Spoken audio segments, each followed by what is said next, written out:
Well, back with Dr. Patel. Hi. Hi, Helmut. How are you? Good. Well, Dr. Patel, we talked a lot about all kinds of stuff. Now, tell me, implants and dentures. I mean, with no doubt, dentures are a lot cheaper. And finances do play a role with lots of people, especially in an economy like today. But can you point out, all the advantages and the disadvantages and the need for one or the other, or the functionality for one or the other? Can you really explain that and point out all the things which could or could not happen with one or the other? All right. Well, that's a long question, Helmut, but I will try and justify the answer to this. Number one, implant is fixed. The dentures are not fixed. The bridge is fixed. The dentures are not fixed. So between the fixed and removable, which are the dentures, there is all the disadvantages of a patient's normal social life. So when a patient goes to a restaurant, his most worry is that what will happen to the denture? Will it come off? Will the food get underneath the denture? Do I have to run to the restroom and clean it? So that is one worry. Socially also he has to worry. Most of the patients, they do remove the dentures at night and put it in a glass. At times the patient comes in, oh, my dog ate the denture, and all those simple things. Or by mistake I threw it in the trash. It was wrapped up in a napkin and I threw it in the trash. Those are the social disadvantages of dentures to implants and bridge.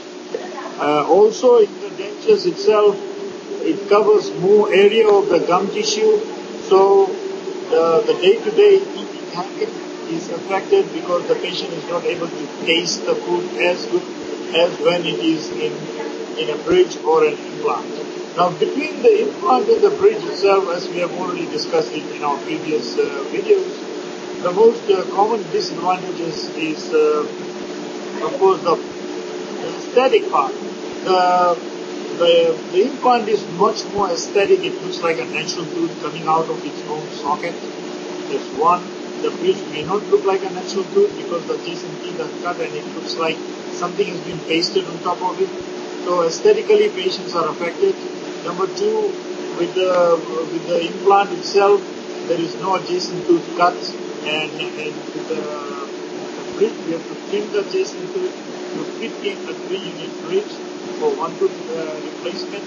So these two are the major things. And number three, the cleaning habit itself. If the patient already had to begin with had a bad cleaning habit, or if the patient is all the time in a socially very busy and business-wise is very busy and moving in and out of the house early in the morning very quickly, just can catch the train or go and beat the traffic on a major highway, they are not able to clean very well.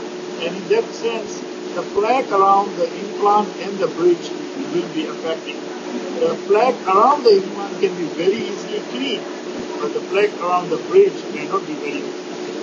Number three, if the bridge is slightly open or if it is not very tightly fitted, which 90% of the failure happens because of the bridge not well fitted by the dentist.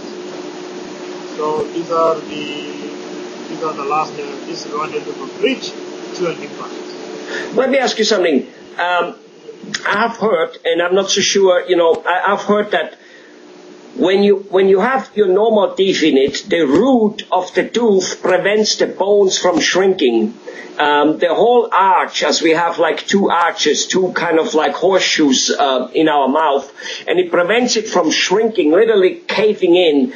And I have heard that, so when you put a denture in, the root doesn't get replaced, where yet with an implant, the metal stick, the metal rod replaces it and it cannot shrink. Meaning, if you have a denture, your arch starts shrinking and eventually you start kind of caving in and start looking like a dried out tomato and basically look ugly. Is that really true or not?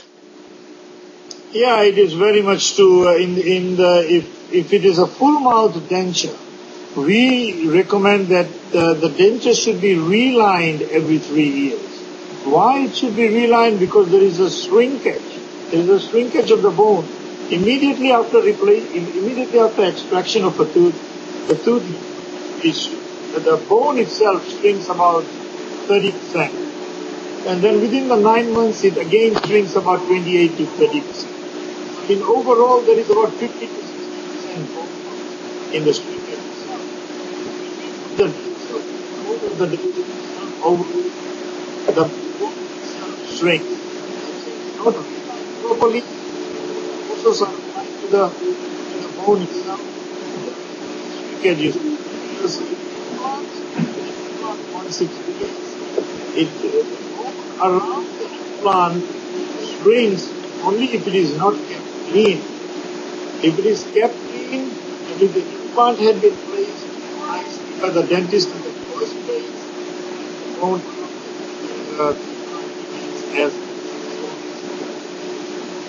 Okay.